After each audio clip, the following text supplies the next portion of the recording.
আসুন আমরা প্রার্থনা করি।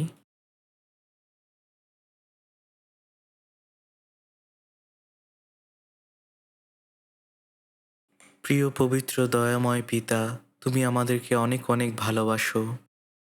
সত্যি তোমার মহৎ অনুগ্রহের জন্য তোমাকে ধন্যবাদ দেই। কারণ আমরা তোমার কাছ থেকে অনেক অনেক দূরে ছিলাম, পাপের পথে ছিলাম। আমরা অভিশপ্ত এবং বিচারের যোগ্য ছিলাম। কিন্তু তোমার একমাত্র প্রিয় পুত্র যীশুখ্রিস্টের বহুমূল্য রক্তের মধ্য দিয়ে আমাদের সমস্ত পাপ অনন্তকালের জন্য ধৌত করেছ। তাই পিতা, সত্যি তোমাকে অনেক অনেক কৃতজ্ঞতা জানাই তোমার এই মহৎ ভালোবাসার জন্য। পিতা, তোমাকে ধন্যবাদ দেই আমাদেরকে মনোনীত করার জন্য, যেন আমরা তোমার অনুগ্রহের মধ্য দিয়ে পরিত্রাণ পাই। সত্যি তোমাকে ধন্যবাদ দিই যে তুমি আমাদেরকে অনন্তকালীন স্বর্গে যাওয়ার প্রত্যাশা দিয়েছ এবং আমাদের বাকি জীবনের জন্য অনন্ত জীবন দিয়েছ। পিতা, দয়া করে এই সময় আমাদের সহবর্তী হও এবং তোমার সত্যের মধ্য দিয়ে আমাদেরকে পরিচালনা দান করো, যেন আমরা আমাদের বাকি জীবনটা তোমার গৌরবের জন্যই কাটাতে পারি। পিতা, দয়া করে আমাদের জীবনের উপরে কর্তৃত্ব করো। এ সময় আমরা এখানে একত্রিত হয়েছি যারা আমরা তোমার পবিত্র বহুমূল্য রক্তের মধ্য দিয়ে ধৌত হয়েছি, এবং এই সময় তোমার অনুগ্রহের প্রশংসা করতে চাই এবং যেন তোমার বাক্যের মধ্য দিয়ে শিক্ষা লাভ করতে পারি, যেন পবিত্র সহভাগিতা করতে পারি। পিতা, তোমাকে ধন্যবাদ দিই এই সুন্দর সুযোগ দেওয়ার জন্য। তুমি আমাদের প্রত্যেকের সহবর্তী হও এবং তোমার অনুগ্রহের হাত দিয়ে আমাদের প্রত্যেকে তুমি ধরে রাখো। পিতা, দয়া করে তোমার বাক্য এবং পবিত্র আত্মার শক্তির মধ্য দিয়ে আমাদেরকে ধরে রাখো, যেন আমরা বাকি জীবনটা পবিত্র এবং নিষ্কলঙ্কভাবে কাটাতে পারি, যেন তোমার ইচ্ছা অনুসারে বাঁচতে পারি এবং তোমার গৌরব করতে পারি। পিতা, তোমার বাক্য শুনতে আমাদেরকে সাহায্য করো এবং যেন তোমার বাক্য আমরা কখনো ভুলে না যাই, এবং দয়া করো যেন তোমার বাক্য আমাদের হৃদয়ে ধারণ করতে পারি এবং আমাদের জীবনে ধারণ করতে পারি। পিতা, এই সময় প্রার্থনা চাই দেশের সমস্ত মণ্ডলী এবং এই পৃথিবীর সমস্ত মণ্ডলীর জন্য, যারা সমস্ত কঠিন পরিস্থিতির মধ্য দিয়ে তোমার সুসমাচার প্রচার করছে। পিতা, আমাদের প্রত্যেকটি ভাই বোনদেরকে তুমি দেখো এবং তুমি তাদের প্রয়োজনীয় অনুগ্রহ দাও, যেন তারা অনেক হারানো আত্মা বাঁচাতে পারে এবং তোমার গৌরব করতে পারে। পিতা, এই সময় আমাদেরকে সময় উপযোগী বাক্য দাও এবং তোমার পথ অনুযায়ী চলতে আমাদেরকে শিখাও। পিতা, তোমার বাক্যের মধ্য দিয়ে আমাদের কাছে তুমি প্রকাশিত হও এবং তোমার পবিত্র আত্মার ইচ্ছা আমাদেরকে বুঝতে সাহায্য করো। এই সমস্ত প্রার্থনা প্রভু যীশু খ্রিস্টের নামে চাই। আমেন। আসুন আমরা বাইবেল খুলি। গীতসংহিতা ১ অধ্যায়। গীতসংহিতা ১ অধ্যায়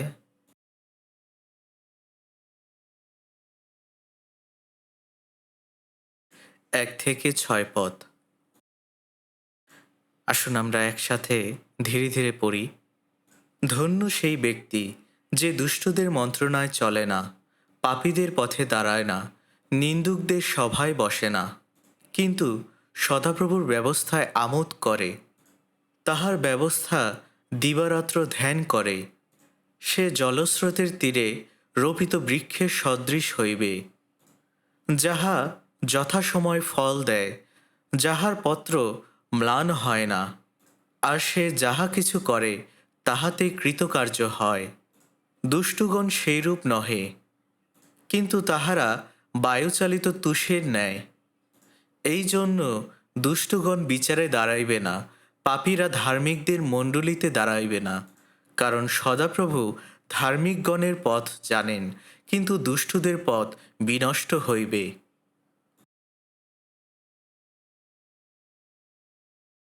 আমরা গীতসংহিতা ১ অধ্যায় ১ থেকে ৬ পদ পর্যন্ত পড়ছি, এবং এই অধ্যায়টির উপরে আমি এর আগে ২টি সারমন দিয়েছি, এবং এই অধ্যায়ে যে বাক্যগুলো আমরা পড়েছি, গীতসংহিতা ১ অধ্যায় ২ পদে লেখা আছে, কিন্তু সদাপ্রভুর ব্যবস্থায় আমোদ করে, তাহার ব্যবস্থা দিবারাত্র ধ্যান করে।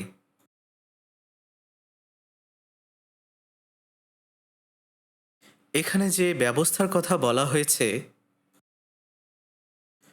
এই ব্যবস্থা বলতে পুরাতন নিয়মের 10 আজ্ঞার কথা বোঝানো হয়নি, কিন্তু এই ব্যবস্থা বলতে ঈশ্বরের সমগ্র বাক্যের কথাই বলা হয়েছে।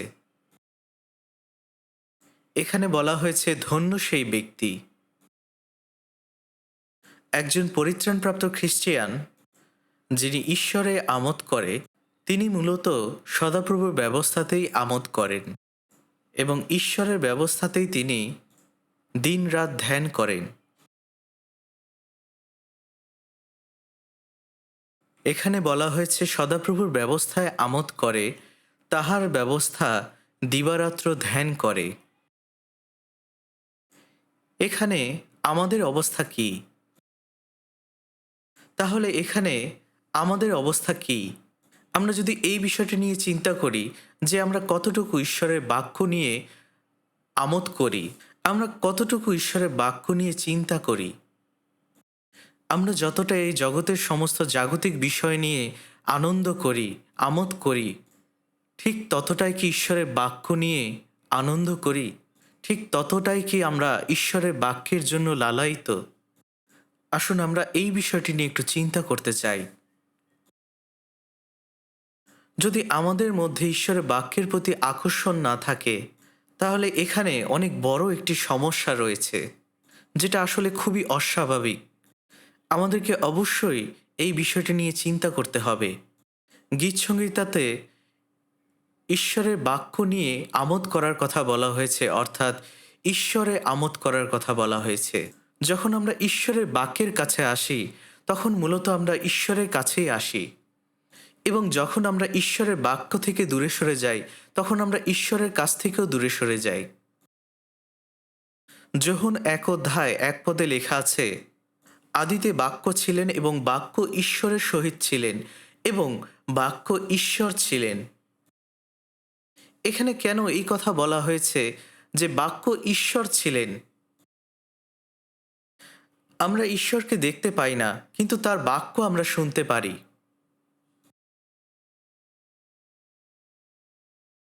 তাই ঈশ্বর আমাদের কাছে প্রকাশিত হলেন তার বাক্যের মধ্য দিয়ে।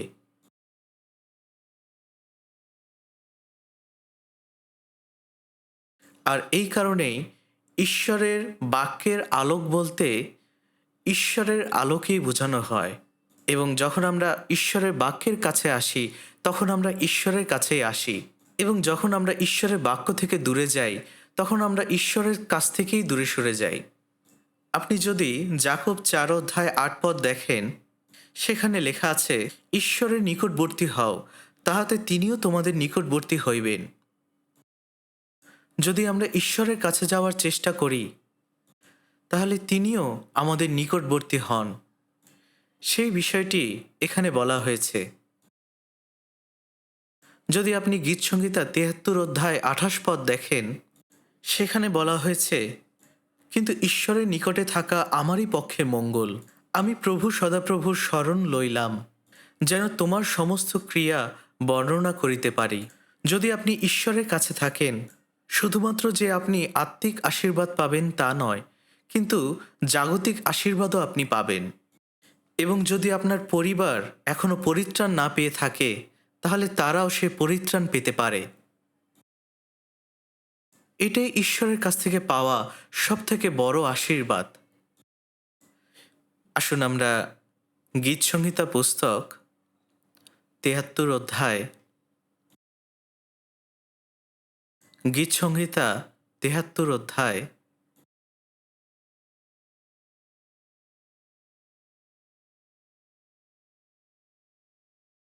24 আসুন আমরা একসাথে পড়তে চাই।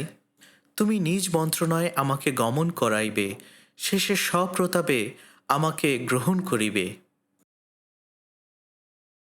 এখানে বলা হয়েছে, তুমি নিজ মন্ত্রণায় আমাকে গমন করাইবে। যারা আমরা এই পৃথিবীতে বসবাস করছি, আমরা ঈশ্বরের বাক্যের মধ্য দিয়ে ঈশ্বরকে জেনেছি এবং তার মহৎ অনুগ্রহ বুঝতে পেরে আমরা সেই আত্মার পরিত্রাণ লাভ করেছি।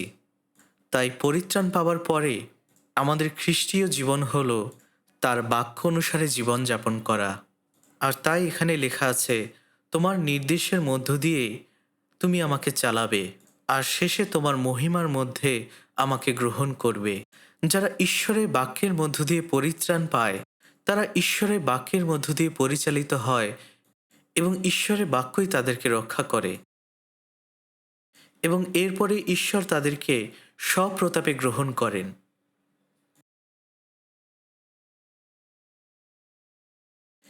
ঈশ্বর মানুষকে সৃষ্টি করেছিলেন ঈশ্বরের প্রতিমূর্তিতেই।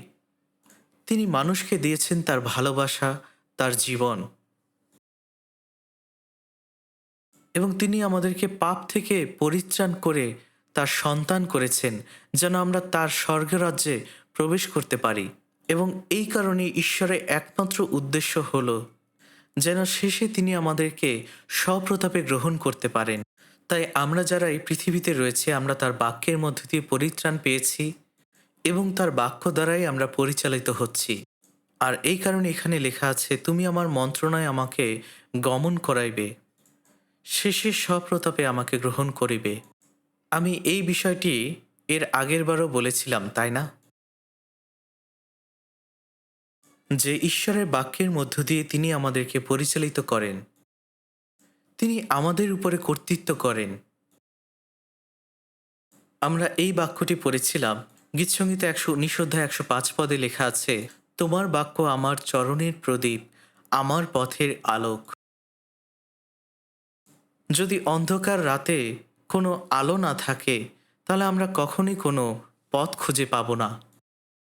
আমরা কখনোই এই অন্ধকারময় জগতের মধ্য দিয়ে চলতে পারি না, যেখানে শুধু রয়েছে সিদ্ধান্তহীনতা এবং বিশৃঙ্খলা। ঈশ্বরের বাক্য ছাড়া কিভাবে আমরা প্রকৃত খ্রিস্টিয়ান জীবন যাপন করতে পারি? আর এই কারণে গীতসংহিতা ১১৯ অধ্যায় ১৩৩ পদে লেখা আছে, তোমার বচনে আমার পাদবিক্ষেপ স্থির রাখো।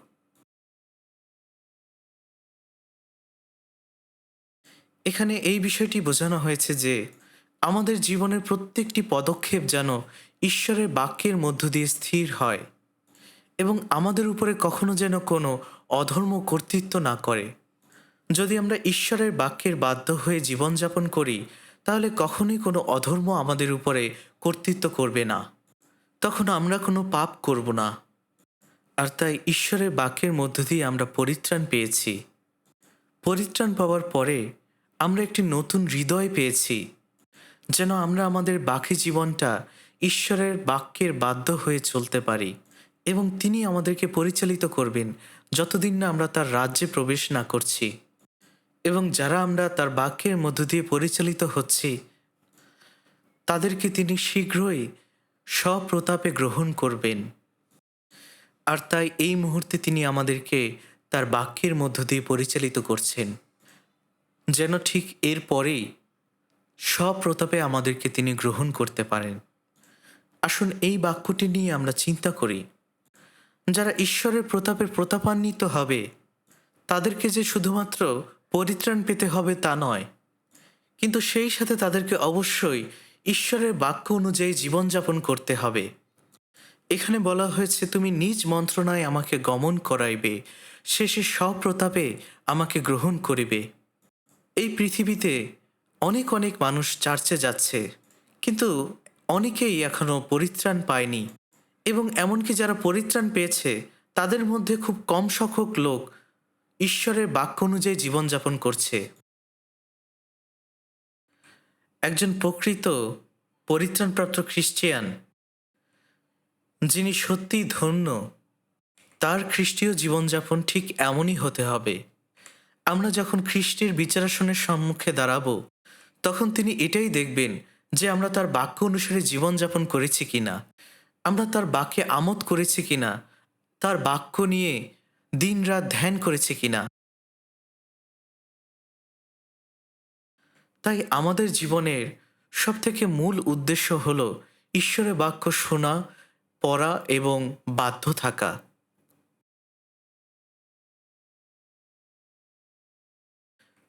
পরিত্রাণ পাওয়ার পরে আমরা ঈশ্বরের বাক্য শুনি, ঈশ্বরের বাক্য পড়ি এবং তা বোঝার চেষ্টা করি, এবং ঈশ্বরের বাক্য আমাদের হৃদয়ে গেঁথে রাখি এবং সেই মতো জীবনযাপন করি। এটাই হলো প্রকৃত খ্রিস্টীয় জীবন। যদি আপনি ফিলিপিও 2 অধ্যায় 16 পদ দেখেন, জীবনের বাক্য ধরিয়া রহিয়াছ, ইহাতে খ্রিস্টের দিনে আমি এই শ্লাঘা করিবার হেতু পাইব যে আমি বৃথায় দৌড়াই নাই, বৃথা পরিশ্রমও করি নাই। প্রেরিত পৌল ফিলিপিতে গিয়েছিলেন এবং সেখানে সুসমাচার প্রচার করেছিলেন। ফিলিপিও লোকেরা পরিত্রাণ পেয়েছিল। যদি আপনি প্রেরিত 16 অধ্যায় দেখেন, যখন প্রেরিত পৌল ফিলিপিতে প্রচার করছিলেন, প্রথমে পরিত্রাণ পেলেন লুদিয়া নামে একজন স্ত্রীলোক, যিনি বেগুনিয়া কাপড় বিক্রি করতেন এবং তিনি থুয়াতিরা নগরে বাস করতেন। তিনি প্রথমে পরিত্রাণ পেয়েছিলেন এবং এরপরে তিনি প্রেরিত পৌল এবং তার সঙ্গীদেরকে তার গৃহে আমন্ত্রণ জানালেন। তিনি তাদেরকে এইভাবে বিনতি করেছিলেন যে, আপনারা যদি আমাকে প্রভুতে বিশ্বাসিনী বলিয়া বিবেচনা করিয়া থাকেন, তবে আমার গৃহে আসিয়া অবস্থিতি করুন। এবং তখন সেখানে প্রেরিত পৌল এবং তার সঙ্গীরা গেলেন। তাদের মধ্যে অন্যতম ছিলেন শিল এবং লুক। লুডিয়া তাদেরকে তার গৃহে আমন্ত্রণ জানিয়েছিলেন এবং তিনি তাদেরকে সেবা যত্ন করেছিলেন। পরিত্রাণ পাওয়ার পরে তিনি তার গৃহ খুলে দিয়েছিলেন এবং তার পরবর্তী সারা জীবন পবিত্রভাবে তিনি সুসমাচার প্রচার করেছিলেন। এবং এই লুদিয়ার পরিবারের মধ্য থেকেই ফিলিপিও মণ্ডলী গঠিত হয়। তাই এখানে লেখা আছে, জীবনের বাক্য ধরিয়া রহিয়াছ। যখন এই পুস্তকটি চিঠি আকারে লেখা হয়েছিল, তখন প্রেরিত পৌল রোমে কারাগারে বন্দী ছিলেন। তিনি সেই কারাগারে বন্দী থাকা অবস্থায় ফিলিপিও পুস্তকটি লিখেছিলেন।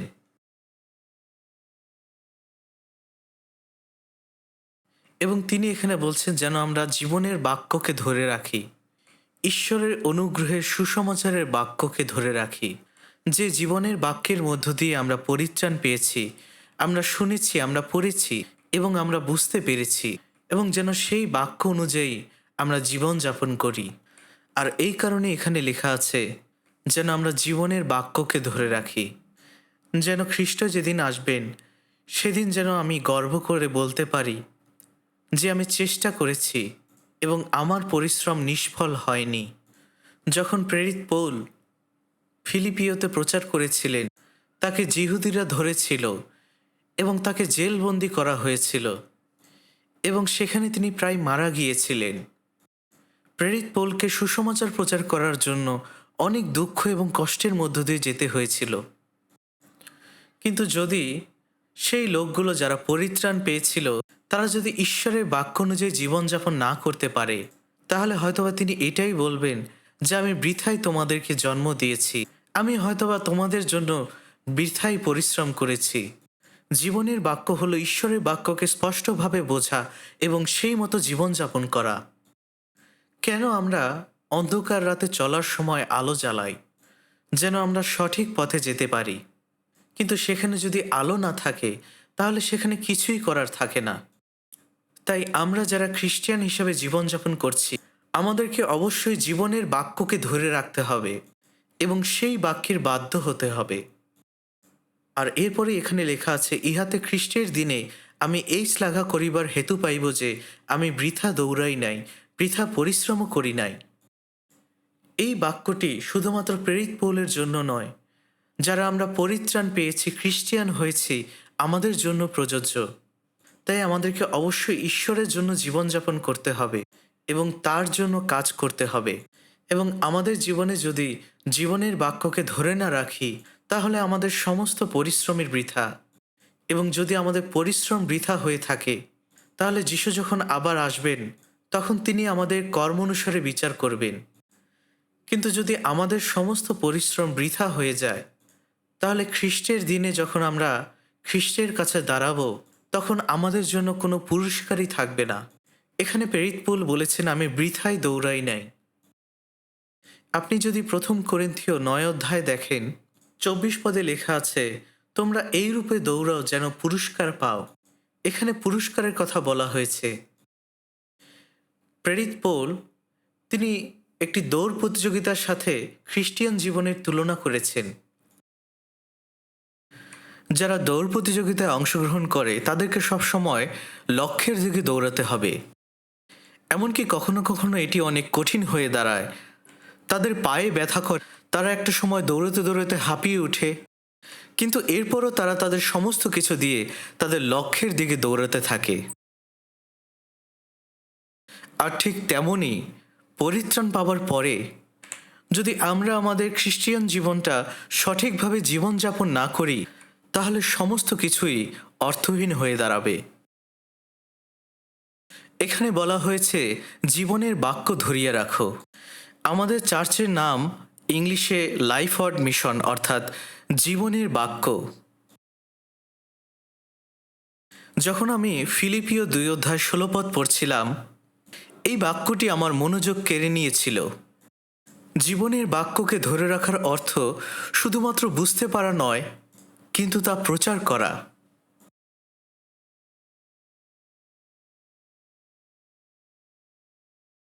গীতসংগীতা 1:2 লেখা আছে, তাহার ব্যবস্থা দিবারাত্র ধ্যান করে। দিবারাত্র ঈশ্বরের বাক্য নিয়ে ধ্যান করা বলতে শুধুমাত্র বসে বসে চিন্তা করার কথা বলা হয়নি, কিন্তু এর প্রকৃত অর্থ হল ঈশ্বরের বাক্য পড়া, ঈশ্বরের বাক্য শোনা এবং ঈশ্বরের বাক্য চিন্তা করা, এবং ঈশ্বরের বাক্য আমাদের হৃদয়ের মধ্যে ধারণ করা, সেটা নিয়ে ধ্যান করা।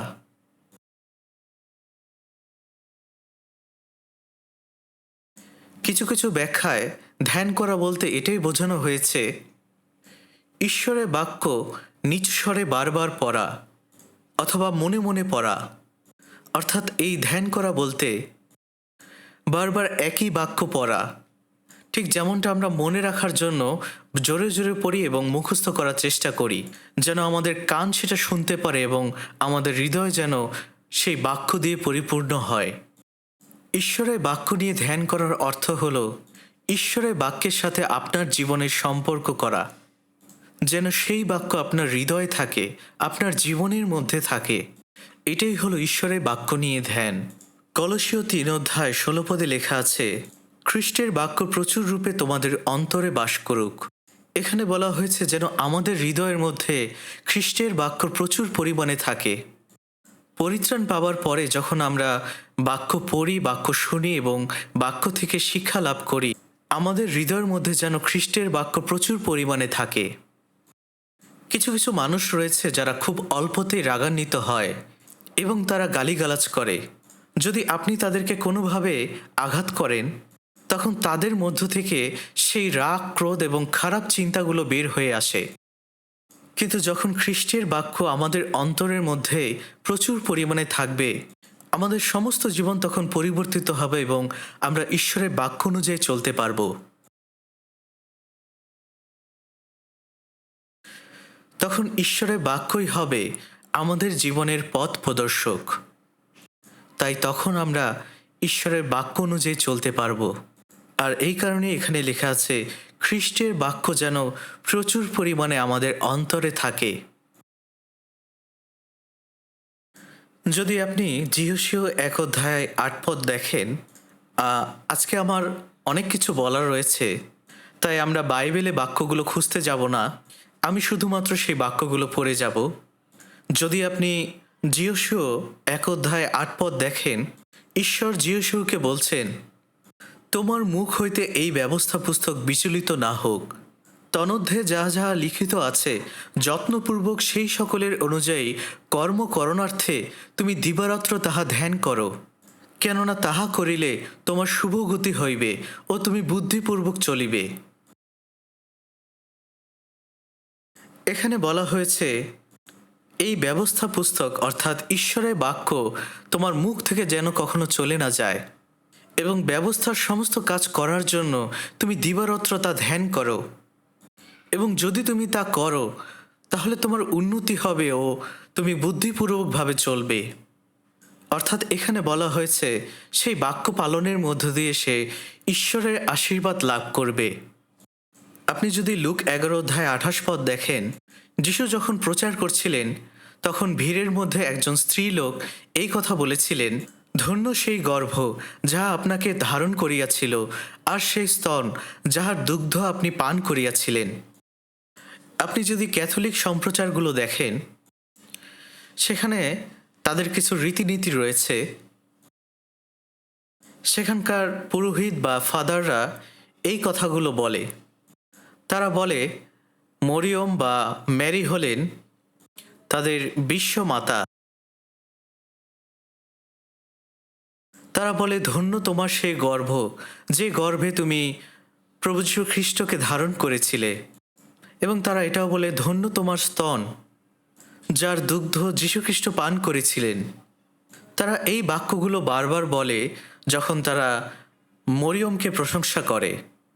তারা তাদের প্রার্থনার মধ্যেও এই কথাগুলো বলে। কিন্তু যীশুখ্রিস্ট সেই স্ত্রীলোকের কাছ থেকে সেই সমস্ত কথা শোনার পরে তিনি কি বলেছিলেন? তিনি এটাই বলেছিলেন, ধন্য, কিন্তু বরং ধন্য তাহারাই যাহারা ঈশ্বরের বাক্য শুনিয়া পালন করে। এখানে তাদেরকে ধন্য বলা হয়েছে যারা ঈশ্বরের বাক্য পালন করছে। ঈশ্বর তাদেরকেই আশীর্বাদ করেন। যোহন 13 অধ্যায় 17 পদে লেখা আছে, যিশু যখন তার শিষ্যদের পা ধুয়ে দিয়েছিলেন, তিনি এই কথা বলেছিলেন, কেননা আমি তোমাদেরকে দৃষ্টান্ত দেখাইলাম যেন তোমাদের প্রতি আমি যেমন করিয়াছি তোমরাও তদ্রূপ করো। এই সকল যখন তোমরা জানো, ধন্য তোমরা যদি এই সকল পালন করো। যীশুখ্রিস্ট যা করেছিলেন সেটা আমাদের জন্য একটি উদাহরণ, যেন আমরাও অন্যদের প্রতি তাই করতে পারি। তাই যখন যীশুখ্রিস্ট শিষ্যদের পা ধুয়ে দিয়েছিলেন, তখন তিনি এই কথাই বলেছিলেন, যদি আমি তোমাদের প্রভু হয়ে, তোমাদের শিক্ষক হয়ে তোমাদের পা ধুয়ে দিতে পারি, তোমরাও একে অপরের প্রতি তাই করো। আমি শুধুমাত্র তোমাদেরকে একটি উদাহরণ দেখিয়েছি, তোমরাও একে অপরের প্রতি তাই করো। যদি তোমরা এগুলো জেনে থাকো, ধন্য তোমরা যদি সেগুলো তোমরা পালন করো। যদি আপনি ঈশ্বরের বাক্য বুঝতে পারেন এবং আপনি যদি যীশুখ্রিস্ট যা করেছিলেন তা যদি বুঝতে চান, তাহলে তিনি যা করেছিলেন আপনাকেও তাই করতে হবে। এবং তিনি প্রতিজ্ঞা করেছিলেন সেই জন্য আপনাকে আশীর্বাদ করবেন। দ্বিতীয় বিবরণ 10 অধ্যায় 13 পদে লেখা আছে, মথি ইসরায়েল জাতিকে এই কথা বলছিলেন, অদ্য আমি তোমার মঙ্গলার্থে সদাপ্রভুর যে যে আজ্ঞা ও বিধি তোমাকে দিতেছি সেই সকল যেন পালন করো।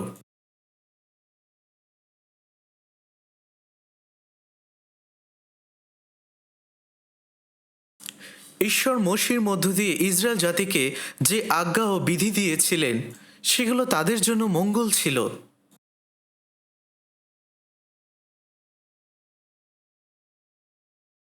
ঈশ্বর তাদের ভালোর জন্য, তাদের মঙ্গলের জন্য এই কথা বলেছিলেন, যেন ঈশ্বরের সেই আজ্ঞা এবং বিধি তারা যেন পালন করে।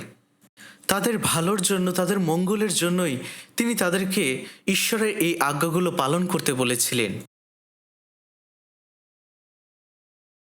তাহলে এর অর্থ এটাই, যারা ঈশ্বরের বাক্য পালন করছে না, যারা ঈশ্বরের বাক্য থেকে অনেক দূরে রয়েছে, তারা ঈশ্বরের কাছ থেকে আশীর্বাদ পাবে না। কেন? কারণ হলো এটাই, ঈশ্বরের আশীর্বাদ শুধুমাত্র তারাই পাবে যারা তার বাক্য পালন করে। মথি 6 অধ্যায় 33 পদে লেখা আছে, প্রথমে তাহার রাজ্য এবং ধার্মিকতার জন্য চেষ্টা করো, তাহা হইলে ওই সকল দ্রব্য তোমাদিওকে দেওয়া যাইবে। যদি আপনি প্রথমে ঈশ্বরের রাজ্য এবং তার ধার্মিকতার জন্য চেষ্টা করেন, তাহলে আপনার মাংসের জন্য যা প্রয়োজন তা তিনি দিবেন। তাই আপনাকে প্রথমে চেষ্টা করতে হবে। যদি আপনি তা না করেন, তাহলে সেটা আর ঘটবে না। এখানে তাদের জন্যই আশীর্বাদ রয়েছে যারা ঈশ্বরের বাক্য পালন করছে। তাই যারা ঈশ্বরের বাক্য পালন করছে না, তাদের জন্য কোনো আশীর্বাদ নেই। লুক 16 অধ্যায় 46 পদে যিশু বলেছিলেন, তোমরা কেন আমাকে হে প্রভু বলিয়া থাকো, অথচ আমি যাহা যাহা বলি তাহা করো না। তারা শুধুমাত্র মুখে যিশুকে প্রভু প্রভু বলছিল, কিন্তু তিনি যা কিছু করতে বলেছিলেন সেগুলো তারা করছিল না। তাই যারা তার বাক্য পালন করছে না, তাদের এই প্রভু বলাটা আসলে মিথ্যা।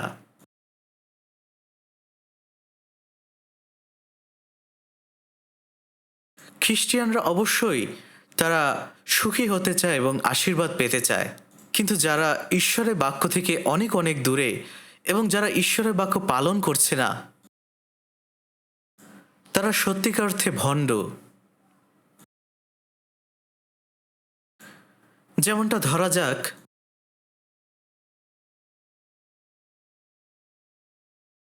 আপনি একটি লটারির টিকিট কিনলেন এবং আপনি জিতে গেলেন, কিন্তু দেখা গেল যে আপনি সেটা রক্ষা করার পরিবর্তে আপনি সেটা দিয়ে নাক ঝাড়লেন এবং ছুঁড়ে ফেলে দিলেন, এবং পরবর্তীতে আপনি বুঝতে পারলেন যে আপনি ভুলবশত এটি হারিয়ে ফেলেছেন, যে টিকিট থেকে আপনি খুব সহজেই লাখপতি হয়ে যেতেন। তাই যদি আমরা ঈশ্বরের বাক্য পালন করি, আমরা ঈশ্বরের কাছ থেকে তার প্রতিজ্ঞাত আশীর্বাদ পাব। কিন্তু আমরা যদি ঈশ্বরের বাক্য না শুনি, না পড়ি এবং পালন না করি, তাহলে আমরা কখনোই ঈশ্বরের সেই আশীর্বাদ পাব না। ঈশ্বরের প্রতিজ্ঞাত আশীর্বাদকে তখন আমরা ছুঁড়ে ফেলে দিচ্ছি। এই পৃথিবীর প্রত্যেকটি মানুষ তাদের নিজেদের মতন করে জীবনযাপন করছে, সেখানে তাদের সমস্ত চেষ্টা এবং পরিশ্রম ঢেলে দিচ্ছে, কিন্তু খ্রিস্টিয়ানরা সম্পূর্ণ ভিন্ন। খ্রিস্টিয়ানদের এই ভিন্নতা কি?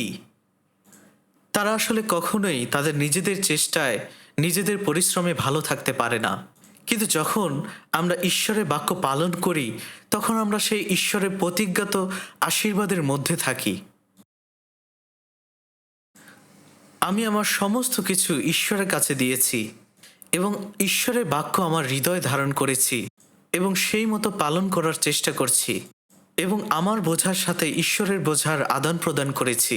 যদি আমি ঈশ্বরের ইচ্ছা অনুসারে জীবনযাপন করি, তাহলে ঈশ্বর আমার সমস্ত কিছু পরিপূর্ণ করবেন।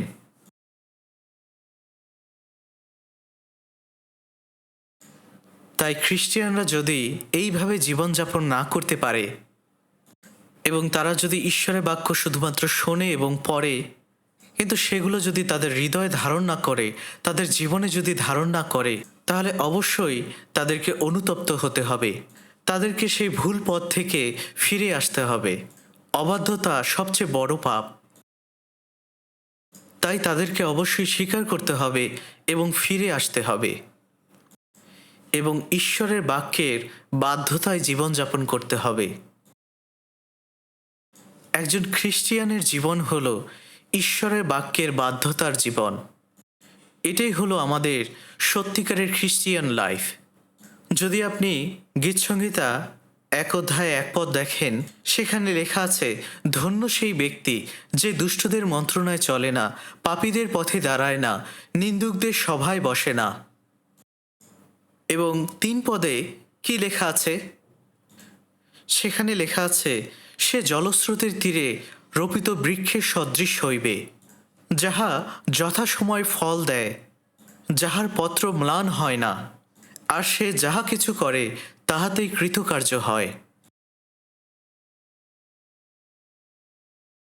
ঈশ্বরের বাক্য আমাদের জীবনে আলোর মতো, এবং আমাদেরকে ঈশ্বরের বাক্য নিয়ে দিবারাত্র ধ্যান করতে হবে।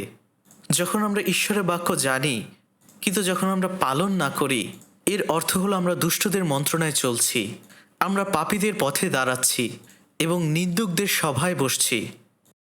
তাই ঈশ্বরের বাক্য যখন আমাদের হৃদয় এবং আমাদের জীবনে ধারণ করছি, সেটাই হলো ঈশ্বরের বাক্য নিয়ে ধ্যান করা। এখানে বলা হয়েছে, সে জলস্রোতের তীরে রোপিত বৃক্ষের সদৃশ হইবে। প্যালেস্টাইন দেশটি হলো একটি শুষ্ক ভূমি এবং সেখানে খুব একটা বৃষ্টি হয় না, তাই সেখানকার ভূমিটি খুবই শুষ্ক। যদি আপনি সেই জায়গায় একটি গাছ লাগান, তাহলে সেটি দ্রুত শুকিয়ে যাবে, কিন্তু আপনি যদি নদীর তীরের কাছে একটি গাছ লাগান, সেটার পত্র কখনো ম্লান হবে না। এর অর্থ হলো, আমরা যারা পরিত্রাণপ্রাপ্ত খ্রিস্টিয়ান রয়েছি, যখন আমরা ঈশ্বরের বাক্যে আমোদ করব এবং সেই বাক্য আমাদের হৃদয় এবং জীবনে ধারণ করব, তখন আমাদের জীবন সত্যি ধন্য, ঠিক সেই জলস্রোতের তীরে রোপিত বৃক্ষের মতো।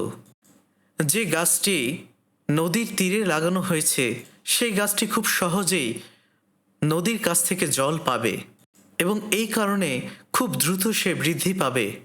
অর্থাৎ নদীর জলের জন্যই গাছটি সজীব থাকবে এবং বৃদ্ধি পাবে এবং তার পাতাগুলো সবসময় সবুজ হবে। সেই গাছটি তখন সবুজ হয়ে বৃদ্ধি পাবে। তাই যারা আমরা পরিত্রাণ পেয়েছি, আমরা সেই জলস্রোতের তীরে রোপিত বৃক্ষের মতো। আমরা ঈশ্বরের অনুগ্রহের নদীর তীরে আছি।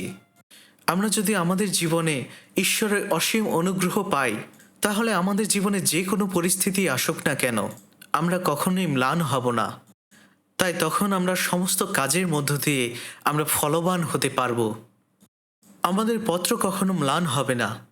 এমনকি যদি সেখানে খরাও আসে, তখনও সেই পত্রের কিছুই হবে না, কারণ সেই বৃক্ষটি নদীর তীরে লাগানো হয়েছে। আর নদীর তীরে লাগানো এই বৃক্ষ নদীর কাছ থেকে সবসময় সেই জল পায় বিধায় সেটি যথাসময় ফল দিতে পারে।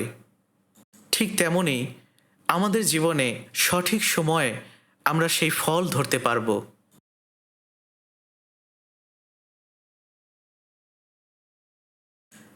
তাই আমরা যদি আমাদের যে কাজ, সেই কাজ করি এবং ঈশ্বরের গৌরবের জন্য তার বাক্যের বাধ্য হই, তখন যথাসময়ে আমরা সেই ফল নিয়ে আসতে পারব এবং তা ঈশ্বরকে দিতে পারব।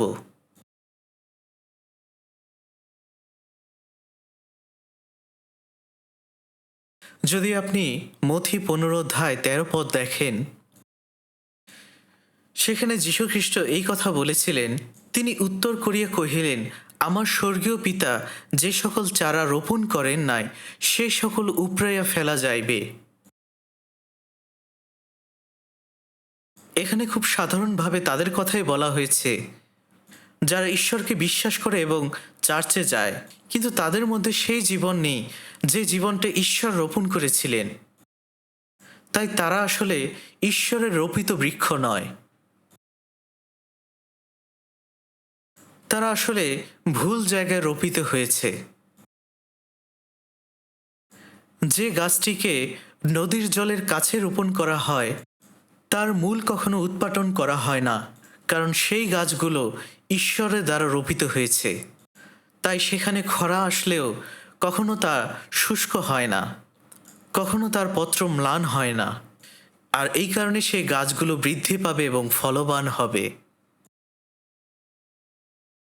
যদি আপনি গীতসংহিতা 1 অধ্যায় 3 পদ দেখেন, এখানে বলা হয়েছে, আর সে যাহা কিছু করে তাহাতেই কৃতকার্য হয়। সে জলস্রোতের তীরে রোপিত বৃক্ষের সদৃশ হইবে, যাহা যথাসময় ফল দেয়, যাহার পত্র ম্লান হয় না, আর সে যাহা কিছু করে তাহাতেই কৃতকার্য হয়। এখানে কৃতকার্যতা বলতে জাগতিক কৃতকার্যতার কথা বলা হয়নি। এই কৃতকার্যতা হল আত্মিক কৃতকার্যতা।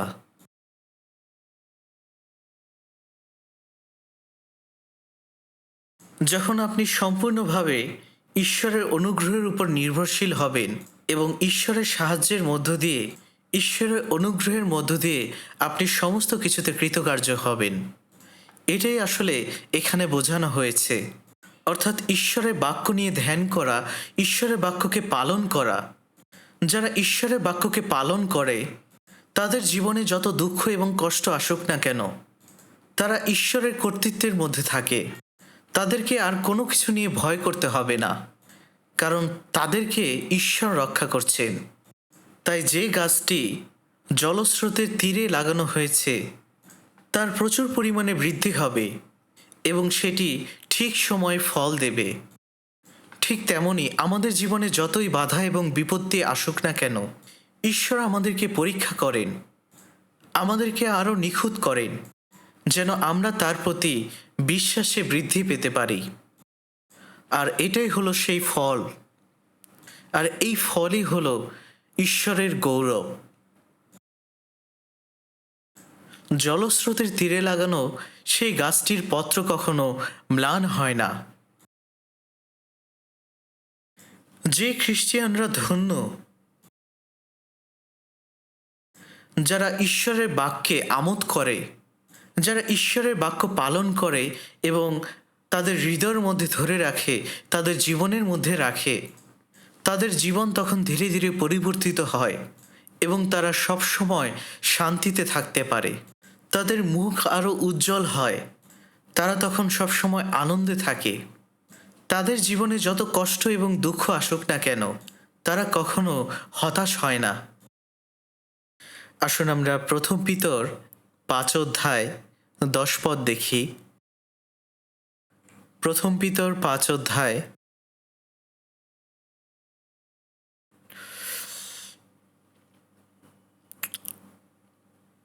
প্রথম পিতর ৫ অধ্যায় ১০ পদ। আসুন আমরা একসাথে ধীরে ধীরে পড়তে চাই। আসুন আমরা একসাথে পড়ি।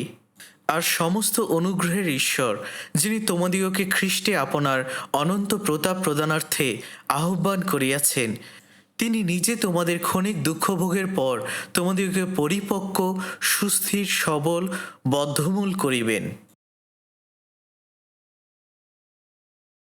এখানে বলা হয়েছে সমস্ত অনুগ্রহের ঈশ্বর। ঈশ্বর আমাদেরকে আহ্বান করেছিলেন এবং তার অনুগ্রহের মধ্য দিয়ে আমাদেরকে পরিত্রাণ করেছেন। এখানে বলা হয়েছে যিনি তোমাদেরকে আহ্বান করেছিলেন, অর্থাৎ ঈশ্বর আমাদেরকে পরিত্রাণ করেছিলেন এবং তিনি আমাদেরকে আহ্বান করেছিলেন তার অনন্ত গৌরবের জন্য। যে কারণে তিনি আমাদেরকে পরিত্রাণ করেছিলেন যেন আমরা তার অনন্ত প্রতাপের মধ্যে প্রবেশ করতে পারি। এটাই হলো পরিত্রাণের মূল উদ্দেশ্য। রোমিও ৩ অধ্যায় ২৩ পদে লেখা আছে, কেননা সকলেই পাপ করিয়াছে এবং ঈশ্বরের গৌরববিহীন হইয়াছে। পাপের কারণে আমরা ঈশ্বরের গৌরব থেকে পতিত হয়ে যাই। যদি আমরা ঈশ্বরের গৌরব থেকে পতিত হয়ে যাই, তাহলে কি ঘটবে? তখন আমরা সেই পাপগুলোর জন্য অনন্তকালীন লজ্জা এবং অভিশাপগ্রস্ত হব এবং আমরা ঈশ্বরের গৌরব থেকে পতিত হয়ে যাব। কিন্তু তিনি আমাদেরকে পরিত্রাণ করেছিলেন যেন আমরা তার অনুগ্রহের প্রতি কৃতজ্ঞ থাকি এবং যেন আমরা তার বাক্যের বাধ্য হয়ে জীবনযাপন করি এবং চেষ্টা করি তার অনুগ্রহকে ফিরিয়ে দেওয়ার। জলস্রোতের কাছে রোপণ করা গাছের মতো আমাদের বিশ্বাস তখন বৃদ্ধি পাবে এবং আমাদের জীবনে যতই দুঃখ কষ্ট আসুক না কেন, আমরা তখন প্রশিক্ষণ প্রাপ্ত হব এবং বৃদ্ধি পাব। তাই তিনি আমাদেরকে যে উদ্দেশ্যে পরিত্রাণ করেছিলেন তা হলো আমরা যেন তার অনন্তকালীন গৌরবে প্রবেশ করতে পারি। এই উদ্দেশ্যেই তিনি আমাদেরকে অনন্ত জীবন দিয়েছেন। যদি আপনি ইব্রিয় ২ অধ্যায় ১০ পদ দেখেন, সেখানে লেখা আছে, কেননা যাহার কারণ সকলই ও যাহার দ্বারা সকলই হইয়াছে, ইহা তাহার উপযুক্ত ছিল যে তিনি অনেক পুত্রকে প্রতাপে আনয়ন সম্বন্ধে তাহাদের পরিত্রাণের আদিকর্তাকে দুঃখভোগ দ্বারা সিদ্ধ করেন। আমাদেরকে পরিত্রাণ করানোর জন্য এবং আমাদেরকে তার অনন্তকালীন গৌরবের মধ্যে প্রবেশ করানোর জন্য যীশুখ্রিস্ট আমাদের হয়ে দুঃখভোগ করেছিলেন এবং মৃত্যুবরণ করেছিলেন। এখানে বলা হয়েছে তিনি অনেক পুত্রকে প্রতাপে আনয়ন সম্বন্ধে তাহাদের পরিত্রাণের আদিকর্তাকে দুঃখভোগ দ্বারা সিদ্ধ করেন। পরিত্রাণ পাওয়ার পরে ঈশ্বর আমাদের মধ্যে থাকেন এবং তিনি আমাদেরকে পরিচালনা করেন। তবু আমাদের জীবনে অনেক দুঃখ কষ্ট থাকে এবং অনেক ত্যাগ স্বীকারও রয়েছে। চিন্তা করুন যে পবিত্রগণ আমাদের আগে মৃত্যুবরণ করেছিলেন, যে প্রেরিতরা সুসমাচার প্রচার করেছিলেন, তাদেরকে কতটা কষ্ট এবং দুঃখের মধ্য দিয়ে যেতে হয়েছিল। এমনকি তারা সুসমাচার প্রচার করার জন্য মৃত্যুবরণ করেছিলেন। কিন্তু এই দুঃখভোগ আসলে ক্ষণিক সময়ের জন্য। ২ করিন্থীয় ৪ অধ্যায় ১৭ পদে লেখা আছে, বস্তুত আপাতত আমাদের যে লঘুতর ক্লেশ হইয়া থাকে, তাহা উত্তর উত্তর অনুপম রূপে আমাদের জন্য অনন্তকাল স্থায়ী গুরুতর প্রতাপ সাধন করিতেছে। তার মানে আমরা যে দুঃখ কষ্ট ভোগ করছি সেটা আসলে অল্প সময়ের জন্য, কিন্তু আমরা যে গৌরব পাব তা হলো অনন্তকালের জন্য। রোমিও ৮ অধ্যায় ১৭ পদে লেখা আছে, আর যখন সন্তান তখন দায়াত, ঈশ্বরের দায়াত ও খ্রিস্টের সহদায়াত, যদি বাস্তবিক আমরা তাহার সহিত দুঃখভোগ করি, যেন তাহার সহিত প্রতাপান্বিত হই। জগতের এই দুঃখ কষ্ট ক্ষণিক সময়ের জন্য, অল্প সময়ের জন্য। আমরা যত দুঃখ কষ্টই ভোগ করি না কেন, সবচেয়ে খারাপ যেটা ঘটতে পারে তা হলো মৃত্যু। আমাদের দেহে দুঃখ কষ্ট রয়েছে, কিন্তু সেটা অল্প পরিমাণে, খুব অল্প সময়ের জন্য। কিন্তু যে গৌরব আমরা পাবো, সেটা এর থেকে অনেক অনেক বেশি পরিমাণে এবং অনন্তকালের জন্য। আর তাই প্রেরিত পৌল 18 পদে বলেছে, কারণ আমার মীমাংসা এই, আমাদের প্রতি যে প্রতাপ প্রকাশিত হইবে তাহার সঙ্গে এই বর্তমানকালের দুঃখ ভোগ তুলনার যোগ্য নয়। বিষয়টি এমন, ধরুন আপনি একটি পিঁপড়া ঈশ্বরকে দিলেন এবং ঈশ্বর তার পরিবর্তে আপনাকে বড় একটি মহিষ দিলেন। যদিও এই বিষয়টি জগতে কখনো ঘটবে না, কিন্তু ঈশ্বর এর থেকেও অনেক মহৎ মহৎ কাজ করবেন যখন আমরা তার জন্য দুঃখের মধ্য দিয়ে যাই, কষ্টের মধ্য দিয়ে যাই। তাই আমাদেরকে অবশ্যই এটা মনে রাখতে হবে যে ঈশ্বরের জন্য আমাদের খ্রিস্টিয়ান লাইফে যে দুঃখ কষ্টর মধ্য দিয়ে আমরা যাব, তার জন্য আমরা কখনো যেন হতাশ না হই, আমরা যেন সবসময় আনন্দিত থাকি। এই কারণে প্রথম পিতর 5:10 লেখা আছে, আর সমস্ত অনুগ্রহের ঈশ্বর, যিনি তোমাদিগকে খ্রিস্টে আপনার অনন্ত প্রতাপ প্রদানার্থে আহ্বান করিয়াছেন, তিনি নিজে তোমাদের ক্ষণিক দুঃখভোগের পর তোমাদিগকে পরিপক্ক, সুস্থির, সবল, বদ্ধমূল করিবেন। যদিও আমরা পরিত্রাণ পেয়েছি, কিন্তু এখনও আমরা নিখুঁত নই। মথি 5:48 লেখা আছে, অতএব তোমাদের স্বর্গীয় পিতা যেমন সিদ্ধ, তোমরাও তেমনি সিদ্ধ হও। আমরা নরকযাত্রী পাপী হয়েও পরিত্রাণ পেয়েছিলাম, কিন্তু পরিত্রাণ পাওয়ার পরে আমাদেরকে অবশ্যই ঈশ্বরের মতো সিদ্ধ হতে হবে। কিভাবে একজন মানুষ ঈশ্বরের মতো সিদ্ধ হতে পারে? ঈশ্বর কিন্তু এটা বলেননি যে ঠিক আছে, আমি যেমন সিদ্ধ তার অর্ধেক পরিমাণ তোমরা সিদ্ধ হও।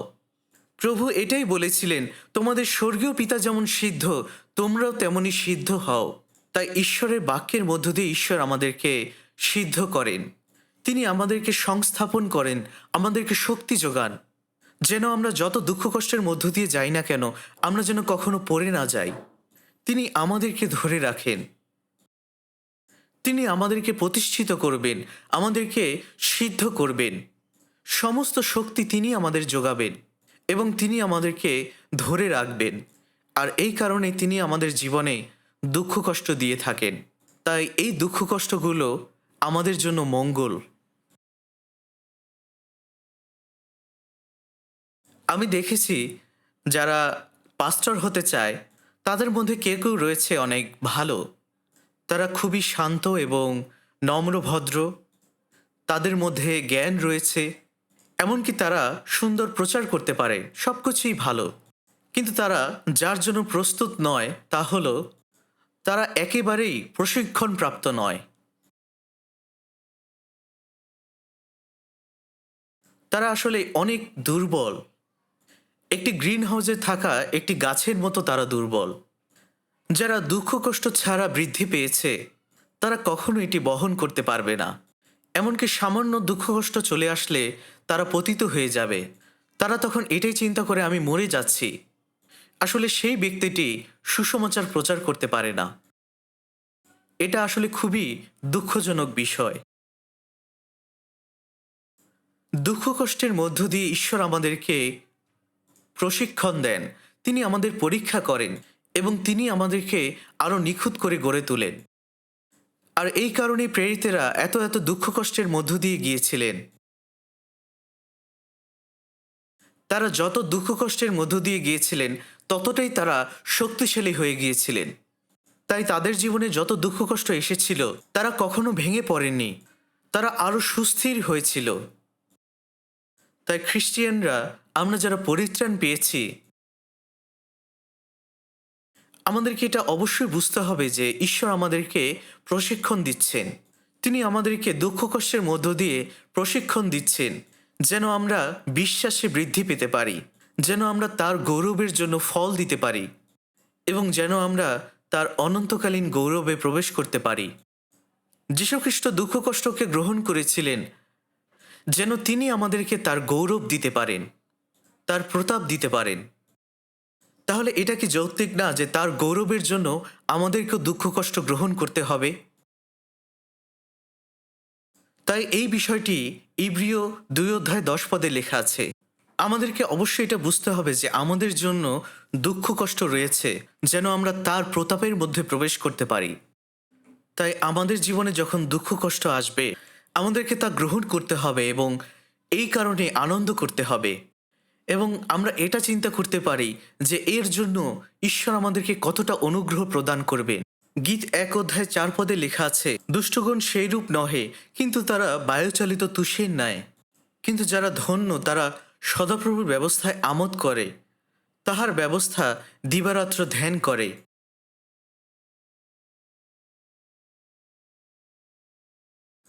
ধন্য ব্যক্তি ঈশ্বরের বাক্যে বাধ্য হবে এবং তার জীবনে যতই দুঃখ কষ্ট আসুক না কেন, এবং সে ঈশ্বরের প্রতি আরও বেশি নির্ভরশীল হবে এবং ঈশ্বরের গৌরবের জন্য ফল নিয়ে আসবে।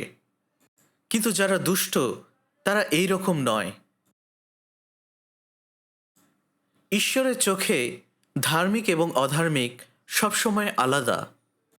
যারা পরিত্রাণ পেয়েছে, যাদের নতুন জন্ম হয়েছে, যারা খ্রিস্টিয়ান, তারাই হলো ধার্মিক। তারা এই পরিচয়ের মধ্য দিয়ে ধার্মিক হয়েছে। তাই রোমিও 3 অধ্যায় 21 পদে লেখা আছে, কিন্তু এখন ব্যবস্থা ব্যতিরেকেই ঈশ্বর দেয় ধার্মিকতা প্রকাশিত হইয়াছে, আর ব্যবস্থা ও ভাবাদিগণ কর্তৃক তাহার পক্ষে সাক্ষ্য দেওয়া হইতেছে। আমরা বিশ্বাস দ্বারাই ধার্মিক হয়ে, ব্যবস্থার মধ্য দিয়ে নয়। কারণ ব্যবস্থার মধ্য দিয়ে কোনো প্রাণী ঈশ্বরের সাক্ষাতে ধার্মিক গণিত হয় না। আমরা পাপী হিসেবে জন্মগ্রহণ করেছিলাম আদমের মধ্য দিয়ে, কিন্তু আমরা এখন যীশুখ্রিস্টের মধ্য দিয়ে ধার্মিক হিসাবে জন্মগ্রহণ করেছি। এবং আমরা শুধুমাত্র ধার্মিক হিসাবে জন্মগ্রহণ করেছি তা নয়, কিন্তু আমাদেরকে এখন সেই ধার্মিকতায় জীবনযাপন করতে হবে। কিন্তু যারা অধার্মিক, যারা পাপী, তারা এরকম নয়। তারা আসলে সম্পূর্ণ ভিন্ন মানুষ, কারণ তারা এখনও ঈশ্বরের অনুগ্রহকে বুঝতে পারেনি। তাই যারা পরিত্রাণ পায়নি তারা সেই বায়ুচলিত তুষের মতো, অর্থাৎ তারা অর্থহীন। বাতাস আসলে তুষ খুব সহজেই উড়ে চলে যায় এবং সেগুলোকে খুব সহজেই পোড়ানো যায়। এই বাতাস হলো পৃথিবীর বাতাস, পাপের বাতাস, ট্রেন্ডের বাতাস, এবং সেই বাতাসে এই জগতের সমস্ত মানুষ চলে। এই বাতাস তাদেরকে উড়িয়ে নিয়ে চলে যায়, এবং যেখানে সেই বাতাস যায় সেখানেই সেই তুষ চলে যায়। তাই পৃথিবীতে এমন অনেক মানুষ রয়েছে যারা এই ট্রেন্ড অনুসারে চলছে, যারা এই জগতের ট্রেন্ডে চলে, কিন্তু তাদেরকে পোড়ানো হবে অনির্বাণ অগ্নিতে। যদি আপনি মথি 3 অধ্যায় 12 পদ দেখেন,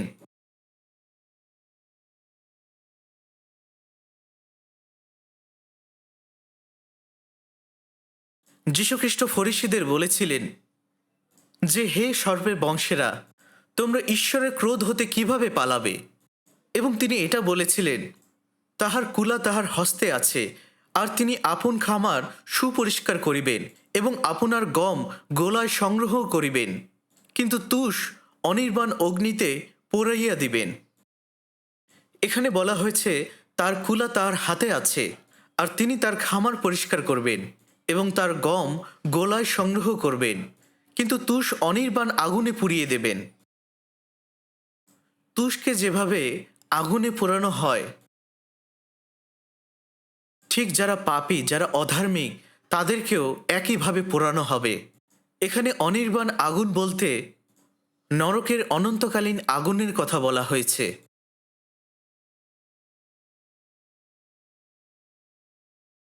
তাই এখানে বলা হয়েছে, দুষ্টগণ বিচারে দাঁড়াবে না, পাপীরা ধার্মিকদের সবাই বসবে না।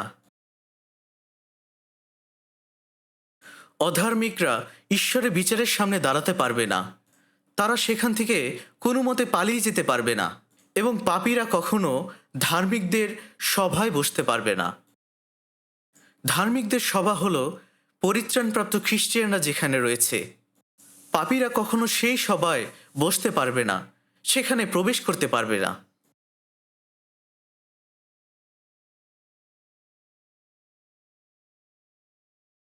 যারা পরিত্রাণ পায়নি তারা কখনো পরিত্রাণপ্রাপ্তদের সভার মধ্যে প্রবেশ করতে পারবে না। কিন্তু এই পৃথিবীতে ধার্মিক এবং অধার্মিক সকলে মিলেমিশে আছে। ঠিক যেমনটা তুষ এবং গম একসাথে থাকে। শয়তানের সন্তানেরা ঈশ্বরের সন্তানদের মধ্যেই রয়েছে। হয়তোবা এই জগতে এটা খুবই কঠিন তাদেরকে আলাদা করা, কিন্তু পরবর্তীতে তাদেরকে আলাদা করা হবে।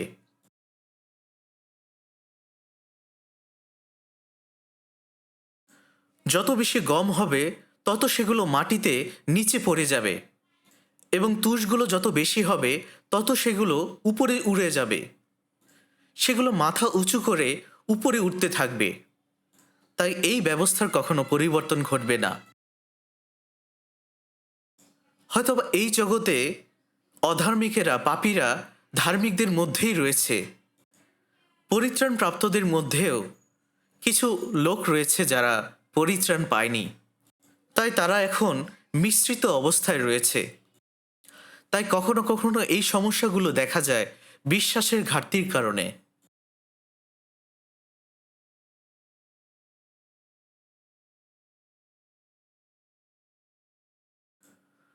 মূলত এমন কোনো মানুষকে কখনো স্বর্গে প্রবেশ করতে দেওয়া হবে না যে পরিত্রাণ পায়নি। অপরিত্রাণপ্রাপ্ত মানুষ কখনো স্বর্গে যেতে পারবে না, যেখানে ধার্মিকেরা, পরিত্রাণ প্রাপ্তরা থাকে।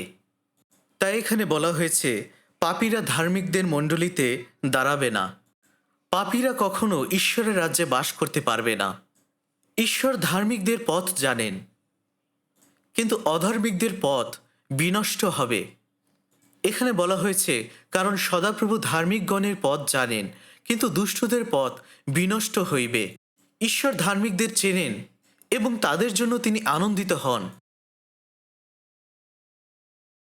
তিনি তাদেরকে রক্ষা করেন, তাদেরকে সাহায্য করেন।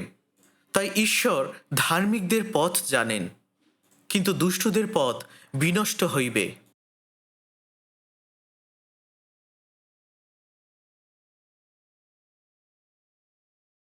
মথি ৭ অধ্যায় ১৩ পদে লেখা আছে, সংকীর্ণ দ্বার দিয়ে প্রবেশ করো, কেননা সর্বনাশে যাইবার দ্বার প্রশস্ত ও পথ পরিসর, এবং অনেকেই তাহা দিয়ে প্রবেশ করে।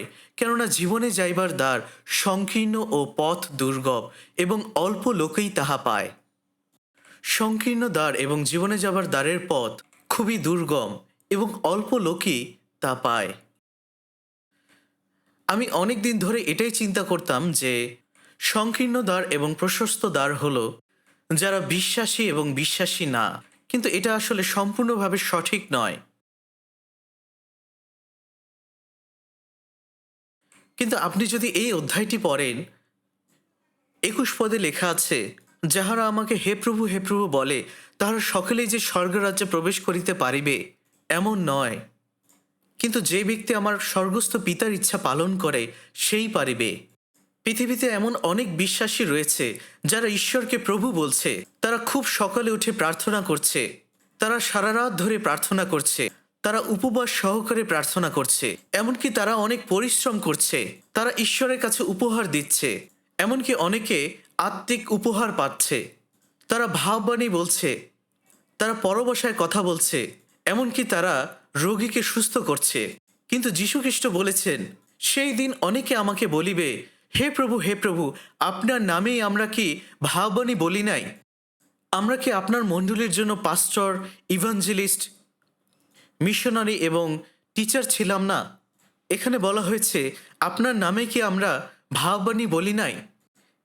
এবং এমনকি অনেকে এইভাবে জীবনযাপন করছে, এবং যারা ভূত ছাড়ায় তারা বলবে যে আপনার নামেই তো আমরা ভূত ছাড়িয়েছি। অর্থাৎ যীশুখ্রিস্টের নামেই তারা ভূত তাড়িয়েছিল। তারা হয়তোবা যীশুখ্রিস্টের নামে অনেক আশ্চর্য কাজ করেছিল, কিন্তু যীশুখ্রিস্ট এখানে কি বলেছিলেন? তিনি বলেছিলেন, আমার কাছ থেকে দূর হও হে অধর্মচারীরা, আমি তোমাদেরকে কখনোই জানি না। হয়তোবা সেই মানুষগুলি চিন্তা করেছিল তারা ঈশ্বরের কাছ থেকে অনেক অনেক পুরস্কার পাবে, কিন্তু যিশু এখানে কি বলেছেন? আমি তোমাদেরকে কখনোই জানি না। কেউ কেউ যিশুকে এটা বলবে যে আমি তোমার জন্য অনেক পরিশ্রম করেছি, আমি তোমার জন্য অনেক অনেক কাজ করেছিলাম। সে আসলে যিশুর কাছ থেকে প্রশংসা আশা করেছিল, কিন্তু যিশু তখন তাদেরকে বলবেন, আমি তোমাদেরকে চিনি না, তোমরা আসলে কে? আমার কাছ থেকে তোমরা দূর হও। এটাই হলো সেই সংকীর্ণ দ্বার এবং প্রশস্ত দ্বার।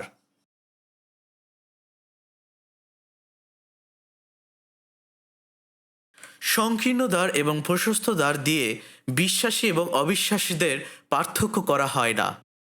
তাদের আসলে পার্থক্য করার কোনো প্রয়োজন নেই, কারণ এটা খুবই সুস্পষ্ট। কিন্তু আসল সমস্যা হলো বিশ্বাসীদের মধ্যে। তাদের মধ্যে দুই রকম মানুষ রয়েছে।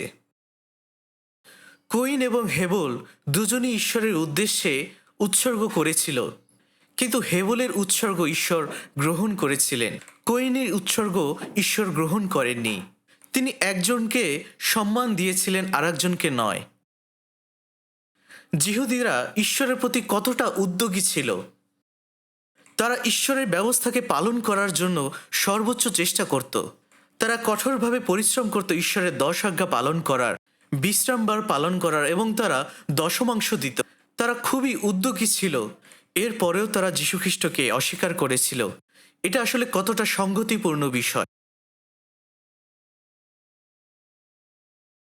তাই এই সংকীর্ণ দ্বার এবং প্রশস্ত দ্বার দিয়ে বিশ্বাসী এবং অবিশ্বাসীদের পার্থক্য করা হয় না। বরঞ্চ এখানে বোঝানো হয়েছে বিশ্বাসীদের মধ্যে দুই ধরনের মানুষ রয়েছে, যারা যিশুকে বিশ্বাস করে এবং স্বর্গে যাবে, এবং যারা যিশুকে বিশ্বাস করেও নরকে চলে যাবে। এখানে অনেক অসঙ্গতি রয়েছে, কারণ অবশ্যই এই বিশ্বাস হলো মিথ্যে বিশ্বাস, এবং বাইবেল বলছে এই ধরনের মানুষ অনেক রয়েছে। লুক 13 অধ্যায় 24 পদে লেখা আছে, তিনি তাহাদিগকে বলিলেন, সংকীর্ণ দ্বার দিয়ে প্রবেশ করিতে প্রাণপণ করো, কেননা আমি তোমাদিগকে বলিতেছি, অনেকে প্রবেশ করিতে চেষ্টা করিবে, কিন্তু পারিবে না। অর্থাৎ এই সংকীর্ণ দ্বার হলো স্বর্গের দরজা। অনেকেই এই সংকীর্ণ দ্বার দিয়ে স্বর্গে যাবার চেষ্টা করবে, কিন্তু তারা যেতে পারবে না।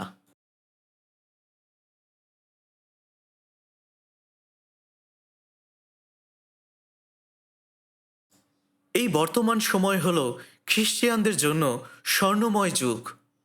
এ সময় শত শত মণ্ডলী রয়েছে, এবং অনেক অনেক চার্চ বিল্ডিং রয়েছে, অনেক পাস্টর রয়েছে, এবং অনেক অনেক বিশ্বাসী রয়েছে। কিন্তু তাদের মধ্যে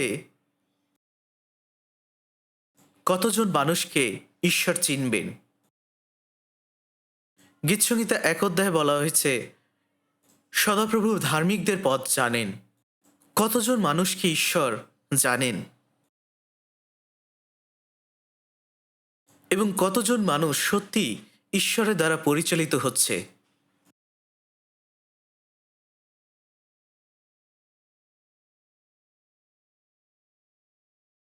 এখানে বলা হয়েছে অনেকেই সেই সংকীর্ণ দ্বার দিয়ে প্রবেশ করার চেষ্টা করবে, কিন্তু তারা পারবে না। তাদের সংখ্যা আসলে অনেক, যারা সেই দ্বারে প্রবেশ করতে পারবে না। এবং সদাপ্রভু ধার্মিকদের পথ জানেন। এর অর্থ ঈশ্বর তাদেরকে অনেক ভালোভাবে জানেন। মথি 10 অধ্যায় 30 পদে লেখা আছে, কিন্তু তোমাদের মস্তকের কেশগুলিও সমস্ত গণিত আছে। ঈশ্বর আমাদের হৃদয়ের অনুসন্ধান করছেন। তিনি আমাদের জীবনগুলোকে দেখছেন, এবং শুধুমাত্র তাই নয়, তিনি আমাদের মাথার চুলগুলোর সংখ্যাও তিনি জানেন। আমরা এটাও জানি না যে আমাদের চোখের পাপড়ির সংখ্যা কতগুলো। কিভাবে আমরা আমাদের মাথার চুলগুলো গণনা করব? আসলে এখানে এটা বোঝানো হয়নি যে তিনি আমাদের মাথার চুলগুলো গণনা করছেন, কিন্তু এখানে এটা বোঝানো হয়েছে যে এমন কোনো কিছুই নেই যা তিনি জানেন না। গীত 147 অধ্যায় 4 পদে লেখা আছে, তিনি তারাগণের সংখ্যা গণনা করেন, সকলের নাম ধরিয়া তাহাদিওকে ডাকেন। কেউ জানে না এই মহাকাশে কতগুলো তারা রয়েছে। এই মহাবিশ্বে শত শত কোটি গ্যালাক্সি রয়েছে, এবং শত শত কোটি তারা রয়েছে, যেগুলোর সংখ্যা আমরা কখনো গণনা করতে পারবো না। কিন্তু ঈশ্বর তিনি জানেন। তিনি সমস্ত তারাদের সংখ্যা জানেন, এবং শুধু তাই নয়, তিনি তাদের নাম ধরে ডাকেন। এর অর্থ হলো এটাই যে এমন কোনো কিছুই নেই যা ঈশ্বর জানেন না। তিনি আমাদের হৃদয়ে দেখছেন, তিনি আমাদের জীবন দেখছেন, তিনি আমাদের সমস্ত কিছুই জানেন। তাই এখানে বলা হয়েছে আমাদের মাথার চুলের সংখ্যাও তিনি জানেন। অর্থাৎ আমাদের মধ্যে এমন কিছুই নেই যা তিনি জানেন না।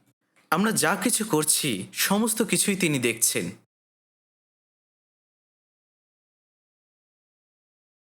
এবং আমাদের খ্রিস্টিয়ান জীবনের অবস্থা, আমরা যে পথে জীবনযাপন করছি, ঈশ্বর সেগুলো সমস্ত কিছুই দেখছেন।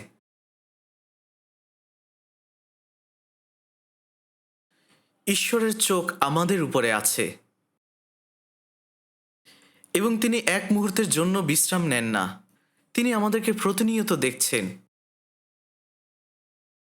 ইয়োব 23 অধ্যায় 10 পদে লেখা আছে, অথচ তিনি আমাদের অবলম্বিত পথ জানেন। তিনি আমার পরীক্ষা করিলে আমি সুবর্ণের ন্যায় উত্তীর্ণ হইব। ঈশ্বর আমাদেরকে যখন পরীক্ষা করেন, আমরা সোনার মতো শুদ্ধ হই। তিনি জানেন যে আমরা কোন পথ বেছে নিয়েছি। এমনকি তিনি এটাও জানেন যে আমরা ভুল পথে রয়েছি নাকি ঠিক পথে রয়েছি। তিনি জানেন যদি আমি ঈশ্বরের ব্যবস্থায় আমোদ করি, যদি আমি তার মধ্যে থেকে আনন্দ করি, তিনি সমস্ত কিছুই জানেন। তিনি আমাদেরকে যখন পরীক্ষা করেন তখন তিনি জানেন যে আমরা কোন পথ বেছে নিয়েছি। যেটা আমি এর আগের প্রচারও বলেছিলাম যে নতুন জন্মপ্রাপ্ত খ্রিস্টিয়ান হিসাবে সঠিক খ্রিস্টিয়ান লাইফ জীবনযাপনের জন্য ঈশ্বর আমাদেরকে পরীক্ষা করে থাকেন। ঈশ্বর আমাদেরকে বিভিন্ন ধরনের দুঃখ এবং কষ্ট দিয়ে থাকেন যেন আমরা পরীক্ষা সিদ্ধ হতে পারি। এইভাবেই তিনি আমাদেরকে আরও নিখুঁত করেন। তিনি আমাদেরকে শক্তি যোগান। এই কারণে এখানে বলা হয়েছে, তিনি আমার পরীক্ষা করিলে আমি সুবর্ণের ন্যায় উত্তীর্ণ হইব। যে সোনাটি খাঁটি, খাঁটি সোনায় কখনো কোনো ভেজাল থাকে না। কিন্তু যদি আপনি সোনার খনি থেকে সোনা উত্তোলন করার চেষ্টা করেন, সেখানে আপনি কখনো খাঁটি সোনা পাবেন না। প্রত্যেকটি সোনাতেই বিভিন্ন পদার্থ মিশ্রিত থাকে। তাই তারা প্রথমে সোনা খনন করেন, এরপরে সেগুলোকে আগুনের মধ্যে দেওয়া হয়। আমি এরকম একটি ভিডিও দেখেছিলাম যখন সোনাকে খাঁটি করা হয়। তারা সোনার মধ্যে কিছু রাসায়নিক পদার্থ দেয় এবং এটাকে ততক্ষণ পর্যন্ত তাপ দেওয়া হয় যতক্ষণ না পর্যন্ত এটি সম্পূর্ণ গলে যায়। যখন সেই সোনাগুলো সম্পূর্ণ তরলে রূপান্তরিত হয়, তখন তারা সেগুলোকে বের করে নিয়ে আসে।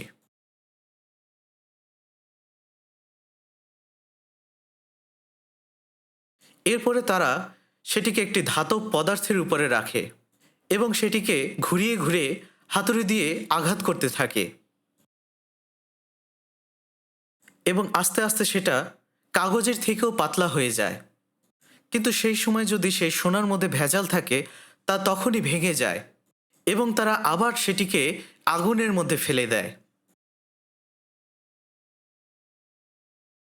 এবং এরপরে যখন সমস্ত দূষিত পদার্থ সরিয়ে ফেলা হয়, তখন সেই সোনাটি খাঁটি সোনায় পরিণত হয়।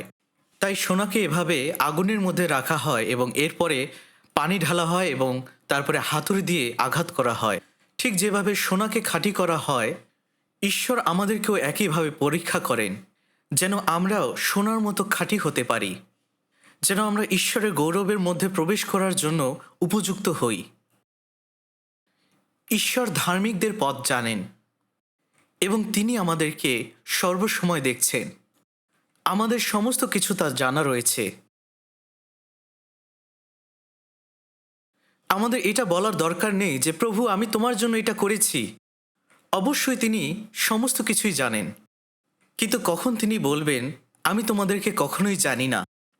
এই জানা বলতে তিনি সত্যিকার অর্থে আমাদেরকে জানেন, এই বিষয়টিই বলা হয়েছে। এখানে এই জানা বলতে কারো পরিচয় সম্বন্ধে গ্রহণযোগ্যতার কথা বলা হয়েছে। ঈশ্বর জানেন ধার্মিকদের পথ। ঈশ্বর জানেন আমরা কোন পথ দিয়ে যাচ্ছি। ঈশ্বরের এই জানা বলতে এটাই বোঝানো হয়েছে যে তিনি আমাদের মধ্যে আনন্দ করেন, তিনি আমাদেরকে রক্ষা করেন এবং তিনি আমাদেরকে সাহায্য করেন। কিন্তু দুষ্টদের পথ বিনষ্ট হইবে। অর্থাৎ যারা অধার্মিক, যারা পাপী, তাদের পথ বিনষ্ট হবে।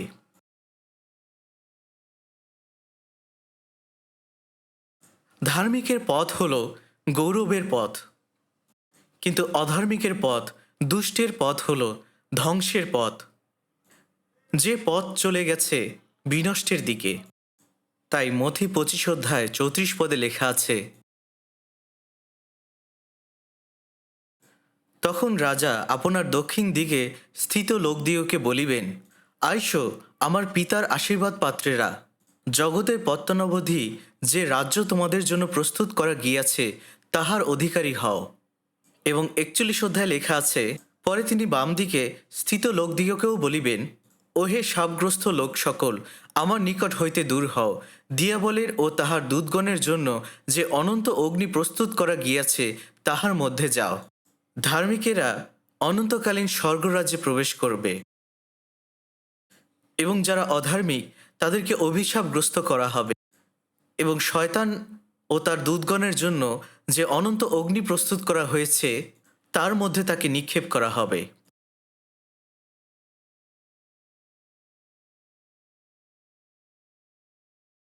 আমরা জানি যিশু কিভাবে একটি ডুমুর বৃক্ষকে অভিশাপ দিয়েছিলেন তার ফল ধরেনি বলে, এবং তখন সেই বৃক্ষটি শুকিয়ে গিয়েছিল।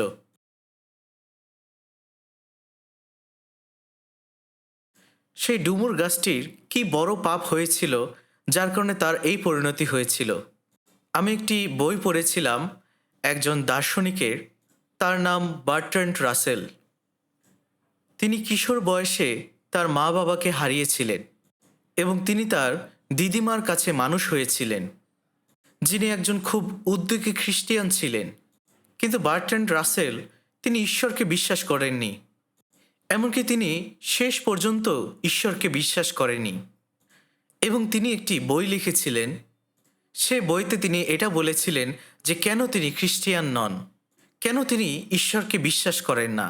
তিনি কয়েকটা কারণ দেখিয়েছিলেন যে কেন তিনি ঈশ্বরকে বিশ্বাস করেন না, এবং তার মধ্যে একটি কারণ ছিল যে যীশুখ্রিস্ট একটি ডুমুর বৃক্ষকে অভিশাপ দিয়েছিলেন। মনে করুন একজন ব্যক্তি একটি আপেল গাছের নিচে গিয়েছে আপেল খাবার জন্য, কিন্তু সে সেখানে গিয়ে যখন দেখল কোনো আপেল নেই, তখন সে রাগ হয়ে কুড়াল দিয়ে সেই গাছটিকে টুকরো টুকরো করে ফেলল। তাই যে এমন একটি কাজ করেছে সে অবশ্যই ভালো কোনো মানুষ নয়। কিন্তু ডুমুর বৃক্ষের ফল না ধরার অর্থ কারণ তার এখনো সময় হয়নি। কোনো কোনো সময় ডুমুর বৃক্ষের ফল আসতে অনেক দেরি হয়, এবং কখনো কখনো সেটি খুব অল্প পরিমাণে ফল দেয়।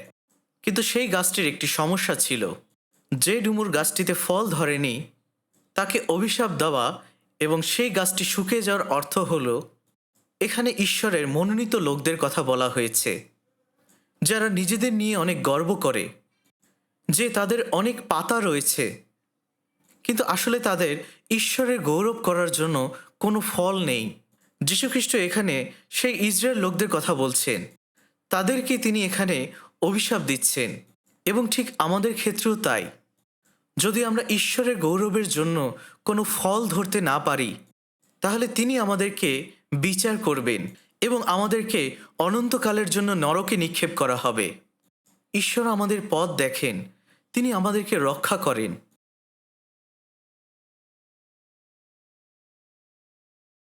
তিনি আমাদেরকে দুষ্টদের যে বিচার হওয়ার কথা ছিল সেই বিচার থেকে বাঁচিয়েছেন। আর এই কারণে ধার্মিকেরা অনন্তকালীন গৌরব এবং প্রতাপে প্রবেশ করবে। তাই মথি 25 অধ্যায় 46 পদে লেখা আছে, পরে ইহারা অনন্ত দণ্ডে, কিন্তু ধার্মিকেরা অনন্ত জীবনে প্রবেশ করিবে। যারা ধার্মিক, যারা ঈশ্বরের লোক, তারা অনন্ত জীবনে প্রবেশ করবে, এবং যারা দুষ্ট এবং পাপী তারা অনন্তকালীন দণ্ডে প্রবেশ করবে। তাই এটাই প্রশ্ন হলো যে সত্যি কি আমরা সেই ধন্য ব্যক্তি কি না, যেটা গীতসংহিতা 1 অধ্যায় লেখা আছে। আমরা কি সত্যি ঈশ্বরের চোখে ধন্য?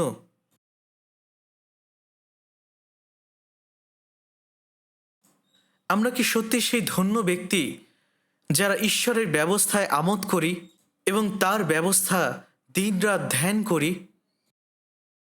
আমরা কি তার বাক্য মুখস্থ করছি? আমরা কি তার বাক্য পড়ছি? আমরা কি তার বাক্য নিয়ে ধ্যান করছি? সত্যি কি আমাদের হৃদয়ের মধ্যে ঈশ্বরের বাক্য রয়েছে? আমরা কি সত্যি সেই বাক্য পালন করছি? যদি তাই করে থাকি, তাহলে ঈশ্বরের চোখে আমরা ধন্য। ঈশ্বরের চোখে সেই ব্যক্তি ধার্মিক, এবং আমাদেরকে অবশ্যই সবসময় ধার্মিকের পথে চলতে হবে। একটি পথ হলো ধার্মিকের পথ, আর একটি পথ হলো দুষ্টের পথ বা অধার্মিকের পথ। এবং অল্প কিছু মানুষ রয়েছে যারা সেই সংকীর্ণ দ্বার দিয়ে প্রবেশ করবে, সংকীর্ণ পথ দিয়ে যাবে। কেন এই রাস্তাটি, কেন এই দ্বারটি সংকীর্ণ? কারণ আপনি সেই রাস্তা দিয়ে যেতে পারবেন না আপনার নিজের কাজ দিয়ে। আপনার পাপ নিয়ে আপনি সেখানে যেতে পারবেন না। শুধুমাত্র প্রভু যীশু খ্রিস্টের রক্তের মধ্য দিয়ে সম্ভব। আর এই কারণে সেই দ্বারটি সংকীর্ণ। যখন আপনি সেই দ্বার দিয়ে প্রবেশ করবেন, যীশু খ্রিস্টের ক্রুশে কষ্টভোগের মধ্য দিয়ে আপনি তখন পরিত্রাণ পাবেন। এবং এরপরে আমাদেরকে সংকীর্ণ পথ দিয়ে যেতে হবে, এবং এই পথটি অনেক কঠিন একটি পথ। পরিত্রাণ পাওয়ার পরে আমাদেরকে সেই পথ দিয়ে যেতে হবে যতক্ষণ না পর্যন্ত আমরা স্বর্গে না যাচ্ছি। এবং এই পথেই আমাদেরকে অনেক দুঃখ কষ্টের মধ্য দিয়ে যেতে হবে। আর এই কারণেই জীবনে যাবার পথ দুর্গম, এবং অনেকেই সেই পথ দিয়ে যাওয়ার চেষ্টা করবে। আর প্রশস্ত যে পথ, সেই পথ দিয়ে অনেকেই যাবে। যে সমস্ত মানুষ নিজেদের ইচ্ছা অনুযায়ী জীবনযাপন করছে, তারা হলো সেই প্রশস্ত পথ দিয়ে যাচ্ছে, যেটা ধ্বংসের পথ, যেটা বিনষ্টের পথ।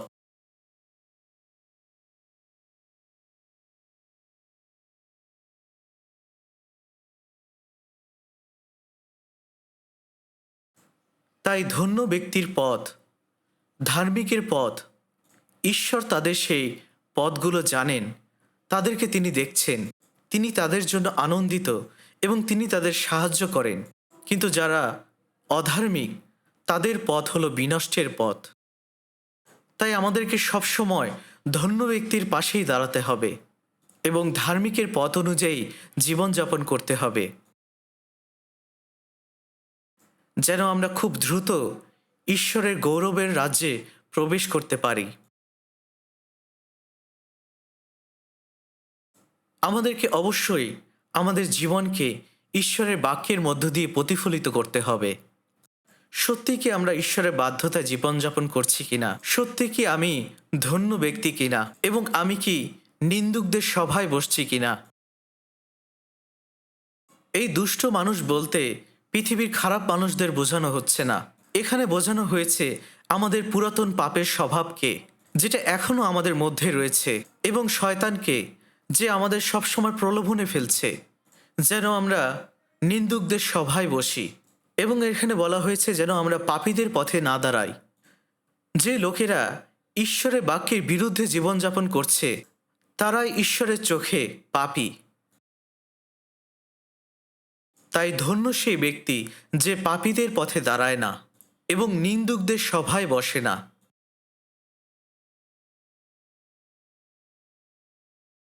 এমনকি যদিও আপনি ঈশ্বরের বাক্য খুব ভালোভাবেই জানেন, কিন্তু আপনি যদি সেই বাক্য অনুসারে জীবনযাপন না করেন, তাহলে এটা কি? এটা কি তাহলে নিন্দুকদের সভায় বসা নয়? ফিলিপিও 2:8 লেখা আছে, যীশুখ্রিস্ট তিনি ঈশ্বরের সমান থেকেও তিনি মানুষের মতো হয়ে এই পৃথিবীতে এসেছিলেন। তিনি নিজেকে নত করেছিলেন, এবং তিনি মৃত্যু পর্যন্ত বাধ্য থেকেছিলেন। তিনি ঈশ্বরের সমান হয়েও তিনি মানুষ রূপে এই পৃথিবীতে এসেছিলেন। তিনি নিজেকে নত করেছিলেন এবং ক্রুশে মৃত্যুবরণ করেছিলেন। তিনি শেষ পর্যন্ত, মৃত্যুর আগ পর্যন্ত বাধ্য হয়েছিলেন। ঠিক যীশুখ্রিস্ট যেভাবে মৃত্যুর আগ পর্যন্ত বাধ্য হয়েছিলেন, এখন যেহেতু আমরা পরিত্রাণ পেয়েছি, আমাদেরকেও যীশুখ্রিস্টের চরিত্র দেওয়া হয়েছে। তাই আমাদেরকে অবশ্যই পবিত্র আত্মার আজ্ঞা অনুসারে জীবনযাপন করতে হবে, এবং এটাই ঈশ্বরের ইচ্ছা যে তিনি ধার্মিকের পথেই আনন্দ করেন। তাহলে প্রশ্ন হলো, সত্যি কি আমি সেই পথে আছি কিনা? আমি কি সত্যি সেই পথ দিয়ে যাচ্ছি কিনা? যদি আমি ধার্মিকের পথ দিয়ে না যাই, তাহলে তো আমি দুষ্টদের পথেই যাচ্ছি। এবং সদাপ্রভু বলেছেন যে তিনি ধার্মিকদের পথ জানেন। তিনি সর্বসময় তাদেরকে দেখছেন এবং তিনি তাদের সমস্ত কিছু জানেন এবং তিনি তাদের জন্য আনন্দ করেন।